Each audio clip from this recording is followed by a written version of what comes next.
வெல்லும் புதிய தமிழகம் 2026 வெல்லும் என்ற முழக்கத்தோடு புதிய தமிழகம் கட்சியின் 7வது மாநில மாநாடு உலக தேவேந்திர குல வேளாளர்கள் குடும்பங்கள் ஒன்றிணையும் மாநாடாக இன்று மதுரையில் நடைபெற்றுக் கொண்டிருக்கும் மாநாட்டுக்கு வருகை தந்த அனைவருக்கும் என் முதற்கண் வணக்கத்தை தெரிவித்துக் கொள்கிறேன். புதிய தமிழகம் கட்சியை பொறுத்தவரை மதுரை என்றாலே அது வெற்றிதான் என்று வரலாறு உண்டு.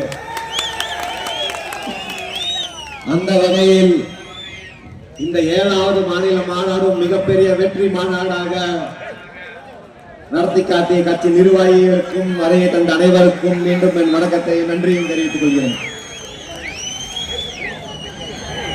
தேவேந்திர குல வேளாளர் அரசாணை பெற்ற பிறகு முதல் முறையாக புதிய தமிழ் கட்சியின் மாநில மாநாடு இது.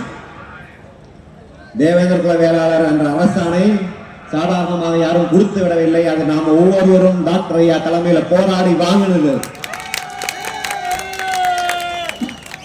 இன்னைக்கு தேவேந்திர குல வேளாளராக இன்று கூடியிருக்கிறோம். அது யாரும் கொடுத்துட்டதா நம்ம நம்ப வச்சிடக்கூடாது. சரியா 5 ஆண்டுகளுக்கு முன்னாடி 2021 ஜனவரி 6ஆம் தேதி இதே மதுரை பழங்கானத்துல மிகப்பெரிய ஒரு பேரணி தேவேந்திர குல அரசாணை கேட்டு தடையை மீறிய பேரணி. அந்த பேரணி நடந்து 20 நாட்களில் அரசாணை வந்துவிட்டது. ஜனவரியில பேரணி நடத்தணும், பிப்ரவரி மாசத்துல அரசாணை வந்தது. அதே போல இன்றைய தினம் மதுரையில இதுவும் கோரிக்கையை வச்சு நடத்துகிற மாநாடு கிடையாது. பட்டியல் வெளியேற்றம் கொடுங்க, அதை கொடுங்க, இதை கொடுங்க என்று கோரிக்கை வைக்கிற மாநாடு கிடையாது. மாறாக இது அதிகாரத்தை நோக்கி மக்கள் அரசியலாக ஒரு கொடியின் கீழ் ஒரு தலைவரின் கீழ் ஒன்று திரள்கிறார் என்று காட்டுகிற மாநாடு. எல்லா காலத்திலும் கோரிக்கை மட்டுமே வச்சிட்டு இருக்கிற இடத்துக்கு இருக்க முடியாது. நம்ம பட்டியல் வெளியேற்றம் தான் அடுத்த கோரிக்கைன்னா அது கோரிக்கை கிடையாது, அது அதிகாரத்திற்கான ஒரு வழி. அந்த வழியை நம்ம அதிகாரத்துக்கு போகிறதுக்கான வழிதான். அதனால நம்ம அதிகாரத்தை வென்றடைவோம், நமக்கான கோரிக்கையெல்லாம் நாமளே நிறைவேற்றிக் கொள்வோம் என்பதற்காக தான் புதிய தமிழகம் வெல்லும் என்ற ஒரு தலைப்பில் முழக்கத்தோடு இந்த கூடியிருக்கும். இது மாநில மாநாடு என்று சொல்றேன். கடந்த பாராளுமன்ற தேர்தலுக்கு பிறகு கோவை பொதுகை இல்லத்தில் கட்சியினுடைய பொதுக்குழு கூட்டம் நடைபெற்றது. அங்க நிர்வாகிகள் மத்தியில் டாக்டர் ஐயா அவர்கள் பேசினார். இந்த மாநாடு அப்போதே அறிவிக்கப்பட்டது. 2024 டிசம்பர் மாதத்திலோ ஜனவரி மாதத்திலோ மாநாடு இருக்கும் என்று அறிவித்தார். அது வரைக்கும் வேற எந்த பெரிய போராட்டங்களோ பெரிய கட்சி நிகழ்ச்சிகளோ இருக்காது. அந்த மாநாட்டுக்கும் அடுத்த கட்சி கட்டமைப்பை தயார்படுத்துவதற்கு உண்டான பணிகளை மட்டும் செய்வோம் என்று அன்று பேசியிருந்தால் நிர்வாகிகள் எல்லாம் ஒரே மகிழ்ச்சி, ஓ மாநாடு அடுத்த வருஷம் தான். ஆனா அன்னைக்கு சொன்னதுதான் சொன்னாரு, அன்றிலிருந்து ஒரு வாரம் கூட ஓய்வு இல்லாம தொடர்ந்து உழைச்சிக்கிட்டே போராடி கொண்டே இருந்துட்டு புதிய தமிழ். காரணம் அப்படி போராடாமலோ பணி செய்யாமலோ நடத்தாமல் இருக்கிறதுக்கு நம்மளுக்கு அந்த சொகுசோ அந்த சௌரியமோ நம்மளுக்கு கிடையாது. 2024 தேர்தல் முடிந்தது. அடுத்த வாரமே மாஞ்சோலை மக்கள் போராட்டத்தை கையில் எடுத்தோம். மக்கள் மன்றத்தில் போராட வேண்டியது இருந்தது, நீதிமன்றம் போராட வேண்டியது இருந்தது. ஒட்டுமொத்த தமிழக அரசு, மத்திய அரசு, உயர் நீதிமன்றம், உச்ச நீதிமன்றம் என்ற அனைத்தும் எதிர்த்து நம்ம தேவேந்திர மக்களுக்காக நம்ம போராடினோம். ஏன் இத்தனை போராட்டம் செய்ய வேண்டியதுக்கு காரணம் நம்ம கையில எந்த அதிகாரமும் கிடையாது. அந்த மலை வனப்பகுதி அங்க இருக்கிற மக்கள் எல்லாம் வெளியே போங்க, எங்கேயாவது போய் வாழுங்க என்று ஒரு சட்டம் போடும் போது நம்மளுடைய குரல் அந்த அரசவையிலோ அந்த அமைச்சரவையில் இருந்திருந்தால் அப்படி போட்டிருப்பானா?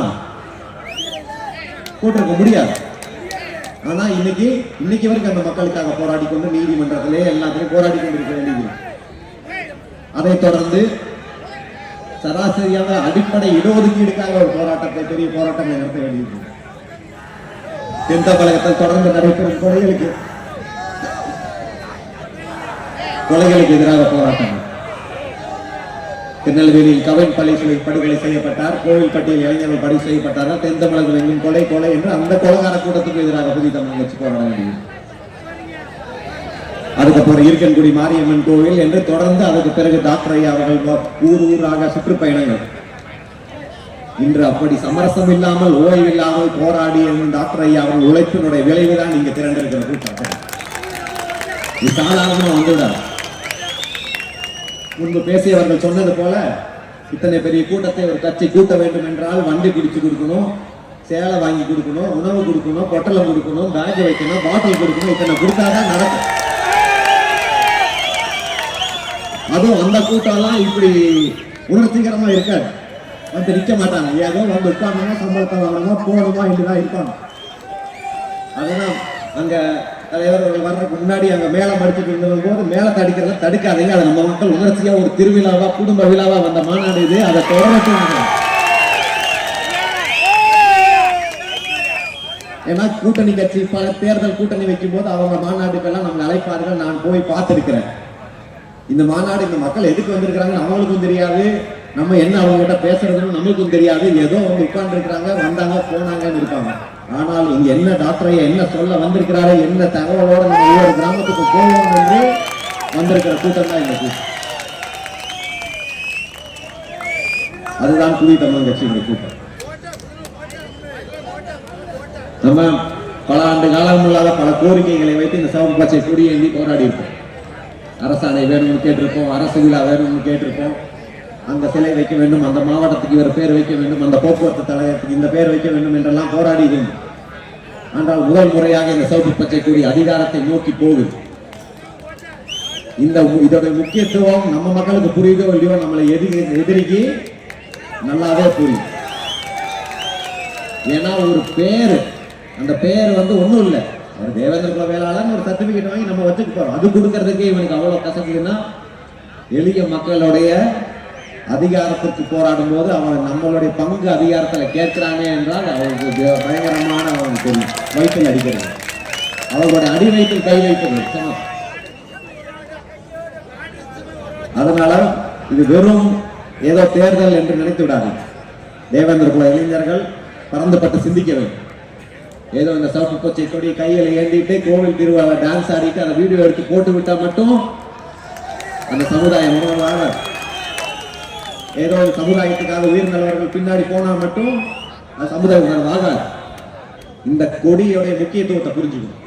இந்த கொடி சிவப்பு பச்சை கொடி என்பது வெறும் தெருமுனைகளில் பறக்க வேண்டிய கொடி இல்லை, கோட்டையில் பறக்க வேண்டிய கொடி என்பதற்கு தான் இந்த மாநாட்டின் வடிவம் அப்படி அமைக்கப்பட்டிருக்கு. ஒவ்வொன்றும் கோட்டை தான். நுழைவாசல் கோட்டை, முன்னாடி கோட்டை இருக்கு, இந்த நுழைவாசல் கோட்டை, மேடையின் கோட்டை, எல்லாமே கோட்டை. சிவப்பு பச்சை கொடி பட்டொலி வீசி வீரமா பறக்கணுங்கிறதுக்காக இந்த மேடை இப்படி அமைச்சிருக்கு.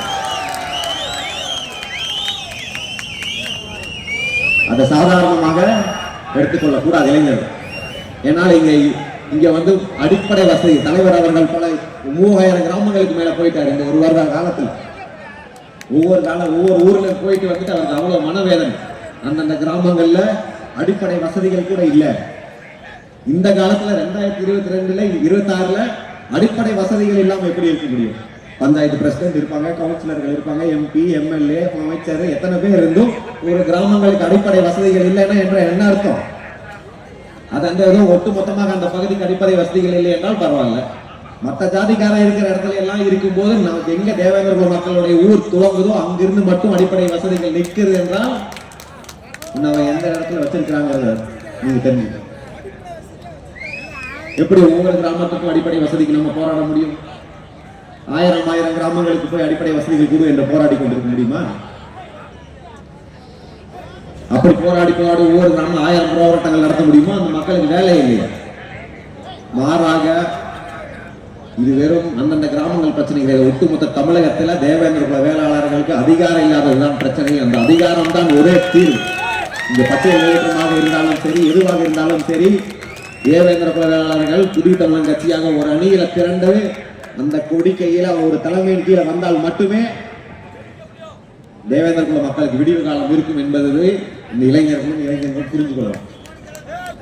இப்ப வந்து என்னைக்கு டாக்டர் ஐயா அவர் கடந்த 2 வருடமாக அதிகாரத்தில் பங்கு என்று பேசினாரோ, இன்னைக்கு எல்லா கட்சியும் ஆரம்பிச்சிட்டாங்க. அதிகாரத்தில் பங்கு வேணும், அதிகாரத்தில் பங்கு கூட்டணி என்று ஆரம்பிச்சிட்டாங்க. ஆனால் அவர்கள் கேட்பதற்கும் நம்ம கேட்பதற்கும் மலைக்கு மடுவுக்கான வித்தியாசம் இருக்கு. அவர்கள் கேட்பது ஒரு கட்சிக்கு, நம்ம கேட்கறது தமிழ் குடி, உழைக்கும் தமிழ் குடி மக்களுக்கான. அந்த கட்சிக்கு அதிகாரத்தில் பங்கு இல்லை என்றால் அந்த ஜாதியை சேர்ந்த வேற யாராவது அது இன்னொரு கட்சியில் பங்கு பெற்றுட்டு போயிடுவாங்க. ஆனா இங்க புதிய தமிழகத்துக்கு பங்கு இல்லை என்றால் தேவேந்திர குல வேளாளர்கள் எந்தெந்த காலத்துக்கும் வர முடியாத நிலைமையில செய்யும். புதிய தமிழக கட்சி அதிகாரத்துக்கு போக வேண்டும் என்றால் அதற்கு தேவேந்திர குல வேளாளர்கள் ஒட்டுமொத்தமாக சிந்தித்து செயல்படும். ஏதோ சின்ன சின்ன அமைப்புகளை வைத்துக் கொண்டு சிறு அங்கே கொடி பிடித்து ஆடிக்கொண்டு ஏதோ ஜாதியாக இருந்து விடலாம், அது மட்டும் நிரந்தரமாக இருந்து விடும் நினைச்சிடாது. இன்னொரு கூட்டமும் இருக்கு, ஜாதி எல்லாம் வேண்டாம், நம்ம பெரிய முற்போக்கு அரசியல் பேசுவோம், அந்த தேசியம் இந்த தேசியம் எல்லாம் பேசிக்கொண்டு போகிற கூட்டமும் இருக்கு. அவர்கள் சொல்லிக்கிறார், நாம இந்த ஜாதியை வேண்டும் என்று விரும்பி இந்த ஜாதி என்று பேச வரல. 50 வருடம் முன்பு மருத்துவர் படிச்சிருக்கிறார் டாக்டர் ஐயா. இன்னைக்கும் என் ஜாதி என்று பிடிக்க வேண்டும் என்றால் இந்த ஜாதியால் ஒடுக்குமுறை உள்ளாக்கி ஜாதியால் அதிகாரத்தை மீற மறுக்கப்பட்ட மக்களுக்கு ஜாதியை ஒன்று திறந்துதான் அந்த அதிகாரத்தை மீட்டெடுக்க முடியும். ஜாதி தான் நம்மளுடைய கடைசி சோசியல் செக்யூரிட்டி, அதுதான் நம்மளுக்கு இருக்கிற கடைசி பாதுகாப்பு. ஜாதியா திரண்டு மட்டும்தான் பண்ண முடியும். ஏன்னா நாங்க தமிழராக நின்று பார்த்துட்டோம், நம்மளை வஞ்சிக்கிறது வேற தமிழ் ஜாதி தான், தெலுங்கு ஒன்றும் கிடையாது. நம்ம திராவிடனாவும் இருந்துட்டோம், திமுகவும் திராவிடமும் ஓட்டு போட்டு ஜெயிக்க வச்சது நம்ம ஆட்கள் தானே, நம்ம முன்னோர்கள் தானே. ஆனா இன்னைக்கு அந்த திமுக ஏதோ ஒரு குடும்பத்திற்கு ஆட்சி ஆயிடுச்சு. அவங்க பேசுற சமூக நீதியும் கிடையாது, அவங்க பேசுற திராவிடமும் கிடையாது, அவங்க ஒரு குடும்பத்திற்கு உண்டான ஒரு ஆட்சி ஆயிடுச்சு. அந்த நிலை மாற வேண்டும். புதிய தமிழகம் கட்சி, நீங்கள் எல்லாம் புதிய தமிழகம் கட்சியா உங்களே அடையாளப்படுத்திக்க. ஒவ்வொருத்தரும் கேட்ட என்ன சொல்லுவீங்க? புதிய தமிழகம், புதிய தமிழகம் கட்சி என்று தங்களை அடையாளப்படுத்திக்கணும். ஒவ்வொரு இடத்தையும் டாக்டர் ஐயாவின் தலைமை என்று அடையாளப்படுத்திக் கொண்டால் மட்டும்தான் அந்த நிலை மாறும். அந்த நிலை மாறுவதற்கு இன்றிலிருந்து உறுதியேற்க வேண்டியது. ஒவ்வொரு தேவேந்திர குல இளைஞரும் அடுத்த தலைமுறை இப்படிதான் இருக்க வேண்டும் என்று உறுதியேற்க வேண்டும். இறுதியாக நம்ம இத்தனை பேசும்போது நம்மளுடைய முன்பு பேசி சொன்னது போல முன்பு சங்கர் குரு அவர்கள் பேசினார். நம்ம தேர்தலில் நிற்கும் போது வழக்கமா நம்மளுக்கு உறவுக்காரர்கள் வருவாங்க, இவர் இந்த ஜாதி எல்லாம் போடக்கூடாது என்று ஒரு கூட்டம் வரும். இந்த ஜாதி கிருஷ்ணசாமி, டாக்டர் கிருஷ்ணசாமி அவர்கள் இந்த ஜாதி புதிய தமிழ் கட்சியெல்லாம் இந்த ஜாதிக்காரன் ஓட்டு போடக்கூடாது என்று ஜாதியை கையில் தூக்கிட்டு வருவாங்க. அவர்களுக்கு நான் சொல்லிக் கொள்வது, திருநெல்வேலியில நான் பேசுறது மாதிரிதான், அவங்க ஒரு ஆயுதம் எடுத்து அதே ஆயுதத்தை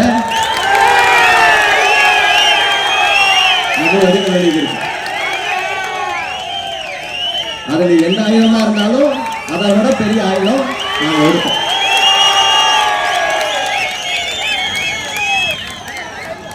நீ ஏதோ நாங்க நிக்கிற தொகுதியில புதிய தமிழகத்தை தோக்கடிப்போம்னா 2024 ராம்நாத்ல நடந்த மாதிரியும், நெல்லையில நடந்த மாதிரியும், தேனியில நடந்த மாதிரியும் உங்களுக்கு பாடம் புகட்டப்படும்.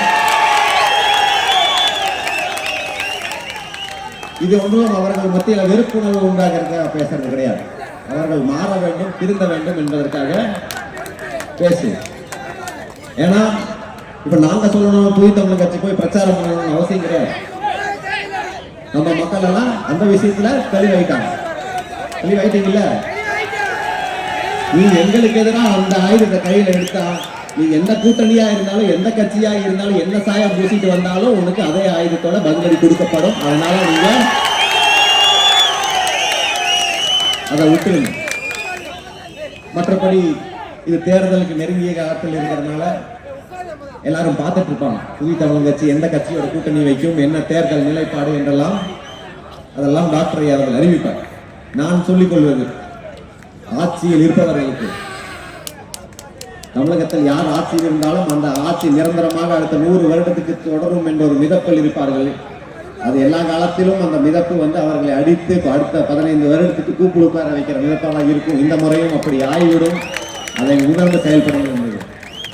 இதற்கு முன்பு ஆட்சியில் இருந்தவர்கள் ஏதோ புதிய தமிழ் கட்சி இல்லாமல் அவர்கள் ஆட்சியில் பங்கு கொடுக்காமல் நீங்கள் மீண்டும் ஆட்சியை பெடுத்து விடலாம் என்ற மிதப்பில் இருந்தால் நீங்கள் ஆட்சியில் இருந்தவர்களாகவே நிரந்தரமாக இருந்து விடுவீர்கள் என்பதையும் கூறிக்கொண்டு புதிய தமிழ் கட்சியை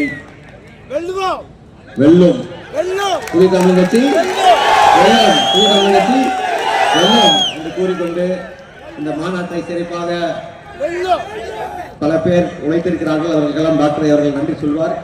என்னோட சார்பாகவும் அனைவருக்கும் நன்றி. வந்த வரவேற்ற அனைவருக்கும் நன்றி கூறி விடைபெறுகிறேன்.